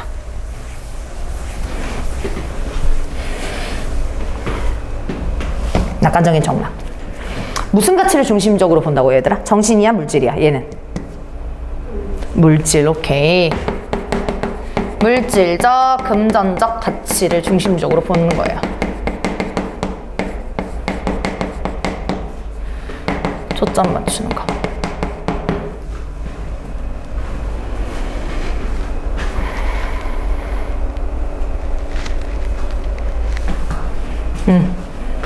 얘는 지금 로봇을 들여가지고요, 생산성이 높아지고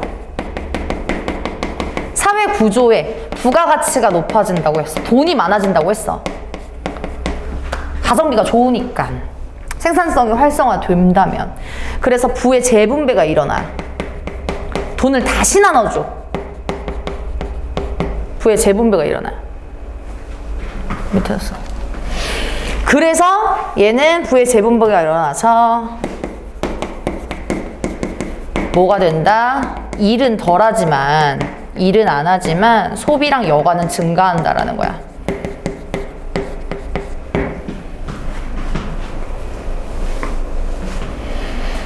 알겠죠?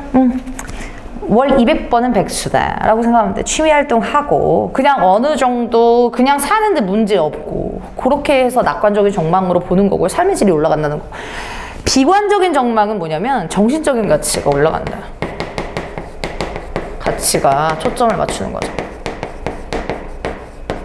낙관적인 정망처럼 돈은 있고 안락한 삶, 몸이 편한 삶을 하더라도 정신적으로 피폐해진다는 거예요. 왜냐면 노동은 정신적으로 도움을 주기 때문에. 노동, 일의 가치를 중시하면서 진정한 행복을 누릴 수 있다. 행복은 일 통해 형성된다.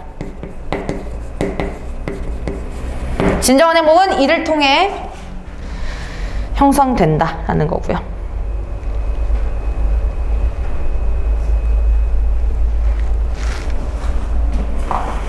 당연히 어느 쪽에 글쓴이는 가깝다고요? 비관적인 정망을 부각하는 거예요.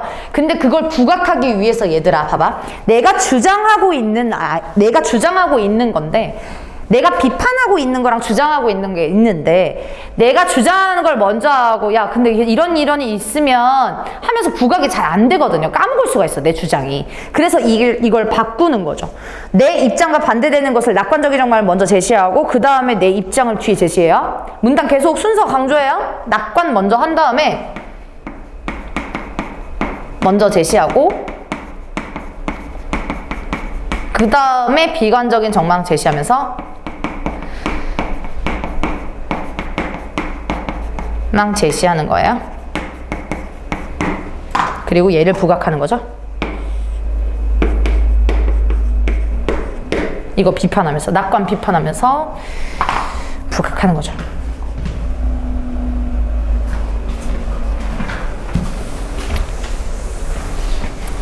봅시다. 일자리 감소 문제랑 관련해서 해결 방안 파트를 보는 거예요, 이제. 얘들아 기억나요? 사회적인 차원에서 해결 방안이 뭔지? 아까 제가 한 2번 정도 얘기해 드렸는데, 2-3번 정도 얘기했는데, 사회적인 차원에서는 뭐만 된다? 일자리가 사라졌어. 그랬더니 정부나 사회에서 뭘 하면 된대? 일자리를 더 만든대. 맞니? 그래서 사회적인 차원에서 사라진 일자리보다 새로운 일자리 생성.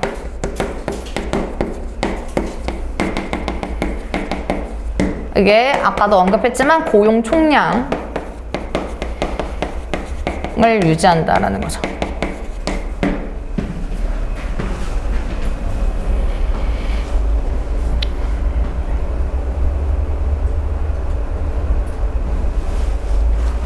그래서 아까 본문에서 누구랑 누구였냐면 경제학자랑 정책기획자였거든요. 이것도 참고로 쓰시다. 경제학자. 경제학자들은 사회의 관점을 초점을 두니까 정책기획자.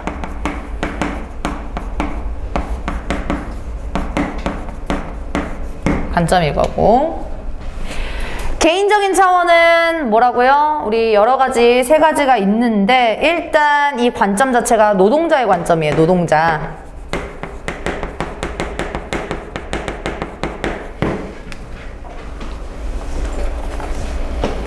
그래서 얘는 문제 인식이 어떻게 하냐면 일자리 유지가 가능한지 초점을 맞추면서 가능성을 초점을 맞추면서 생각해 볼 수 있는 거겠죠.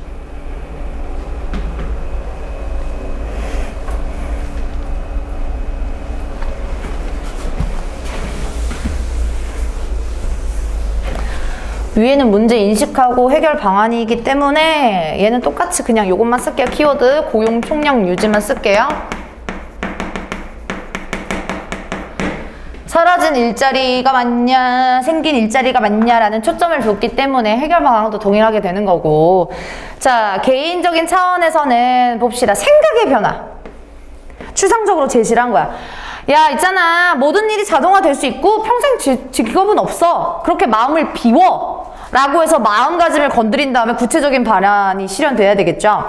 그래서 첫 번째 최신 기술을 적극적으로 수용하고 새로운 과제를 발견하는 거고, 두 번째는 우리 간단하게 쓸게요. 유연성과 평생 학습자의 태도겠죠. 평생 학습자의 태도.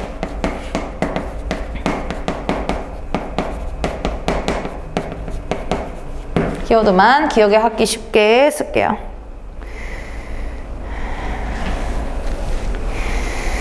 그 다음에 세 번째는 인격을 갖춘 사람, 덕성을 갖춘 사람. 힘이 되자 라는 게 구체적인 바다.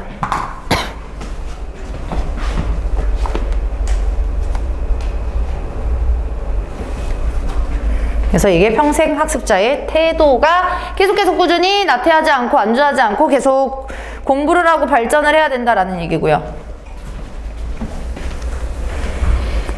사회적 차원에서 제시한 해결 방안과 개인적인 차원에서 해결 방안이 있는데 얘가 비판해보자 라고 했을 때 요거 제가 아까 말씀드린 거예요.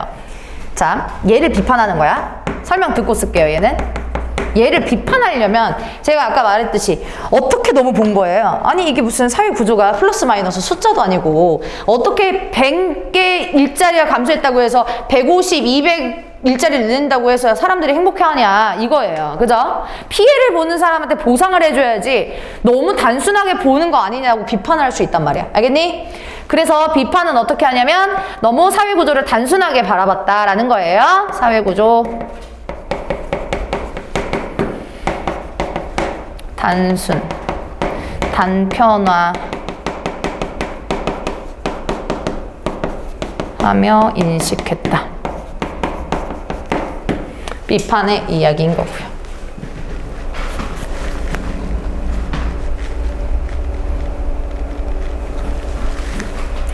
그리고 개인적인 측면은 어떻게 비판할 수 있을까요?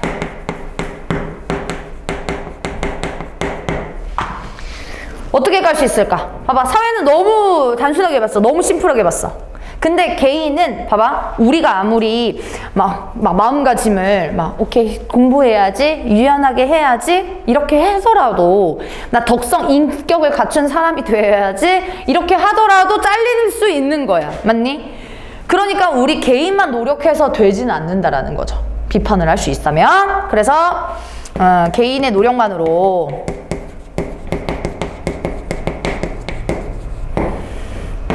사회 문제를 극복하기 어려움 이다라는 거죠. 우리 혼자 아등바등하면 뭐합니까? 사회가 전체적으로 힘든데 라는 말입니다. 이렇게 해서 비판을 할 수가 있다는 거예요. 이게 큰 단원이 7-1이 창의적인 읽기여가지고 철수, 영희, 미남, 누구누구 나와가지고 5명이서 맞아 이 글에는 공감해. 근데 너무 이 글쓴이가 제시한 사회적인 해결 방안 단순하게 보는 거 아닐까? 서로 대화를 하겠죠. 선택지에서 5번 5가지 선택지 중에서. 그래, 그리고 개인적인 차원에서 제시한 해결 방안을 3개나 무려 3개나 제시했는데 얘는 딱 하나만 제시했거든요. 그러니까 너무 개인의 노력만 강조한 건 아닐까라고 해도 맞는 얘기겠죠. 이렇게 비판할 수 있다라는 얘기야. 알겠지? 요거를 제가 강조 드리는 이유는 창의적인 읽기여서 그래요. 이 큰 단원이. 그래서 5번 선택지 5개 중에 사람들이 리액션 어떻게 하는지 좀 보세요. 타당한 근거를 통해서 보는지 보시는 거고.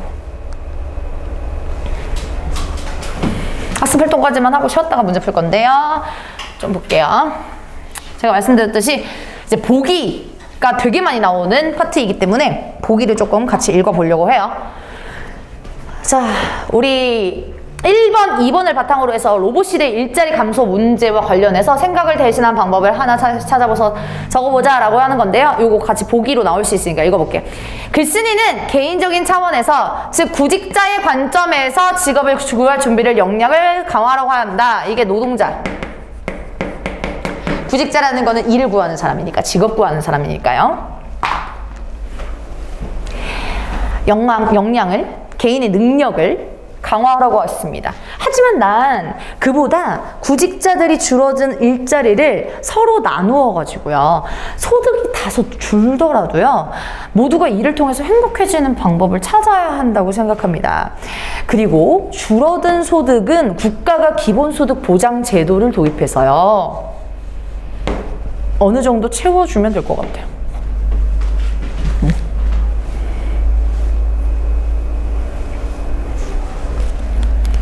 얘는 그러면 지금 나왔어. 보기. 이 보기는 글쓴이랑 비슷하니 아니면 대조되니? 예. 어떤 차원이야? 얘는? 봐봐. 얘는 지금 뭐야? 포커스는 모두가 이를 통해야. 맞지? 그러면 글쓴이와 비슷하니? 그죠? 일하라고 하는 거니까요. 그죠? 글쓴이 입장과 유사. 비관적인 측면. 주장은 이래요, 입장. 근데 해결 방안이 조금 달라요. 무슨 차원에서 보는 거예요? 국가 측면에서 보네요. 개인적인 측면이 아니라 제도적인 측면에서 보는 거예요.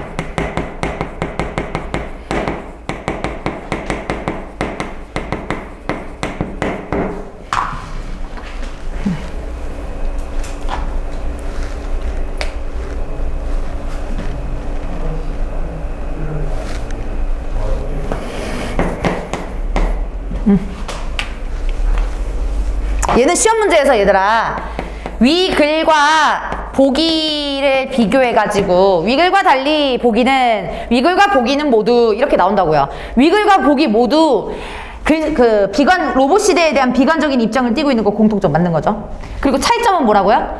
위글은요 개인적인 측면의 해결 방안에 초점을 맞춘다면 보기는 뭐라고요? 제도를 도입해야 된대요. 근데 이 말이 뭐냐면 이해해 주셔야 되는데 봐봐. 우리 그 구직자들이 그 줄어든 일자리를 이렇게 서로 이제 나누어 가지고 수입이 다시 줄어들 거 아니야.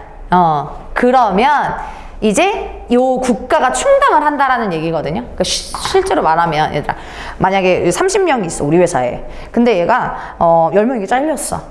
근데 10명을 다시 재고용을 하는 거지. 대신 월급은 내가 200 받았었는데 150으로 줄이되 나머지 애들 다 충당하는 거야. 회사의 돈은 한정되니까. 그러면 얘네는 50만 원을 월급 깎였는데 어디서 충당해요? 국가가 충당을 해줘야 된다라는 거야. 알겠죠? 그만큼 일이 중요하다. 일자리가 중요하다라는 것을 얘기해 주는 건데 얘는 차이점이 제도적인 법 측면에서 보는 거예요. 그래서 그렇게 알아주시면 되는 거고요. 그 다음에 또 보기 나오네요.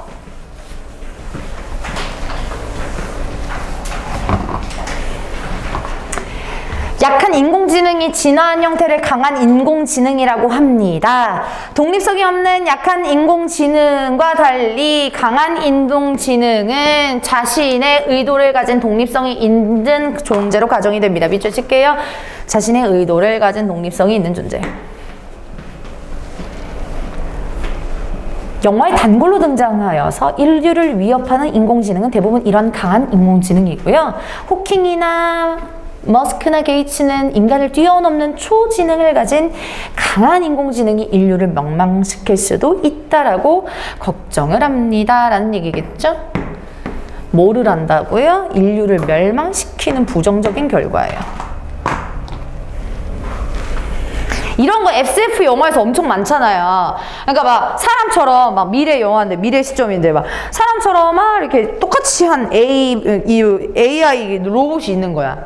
근데 걔가 갑자기 막 주인님 시키는 일만 하다가 갑자기 갑자기 주체성이 갑자기 되고 독립성이 갑자기 되면서 이제 저 사람 죽여야겠다 말하는 거. 사람처럼 이렇게 돼가지고 막 이렇게 죽이고 막 이런 거. 그리고 인류를 명명시키고 기술을 막 발달시켜가지고 초사이언이 되는 그런 SF 영화. 이 사람은 사실 너무 극단적이죠. 너무 극단적이죠. 그래서 얘도 마찬가지로 글쓴이 일단 입장과 유사하니? 맞아요. 왜? 로봇 시대를 긍정적으로 보는 게 아니라 부정적으로 보잖아. 알겠죠? 그래서 얘도 마찬가지로 로봇 시대 비관적 전망 맞고요. 대신 너무 극단적이에요. 얘는 부정적 결말, 부정적 결과.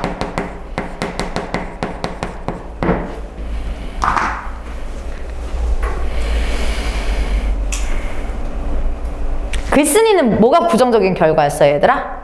일자리 상실이거든? 일자리 상실? 근데 얘 자체는 인류가 그냥 다 멸망을 버린대. 그래서 극단적으로 부정적인 결말이 얘기하는 거고요. 오케이. 10분 쉬었다가 이어서 문제 풀 거예요. 쉬세요.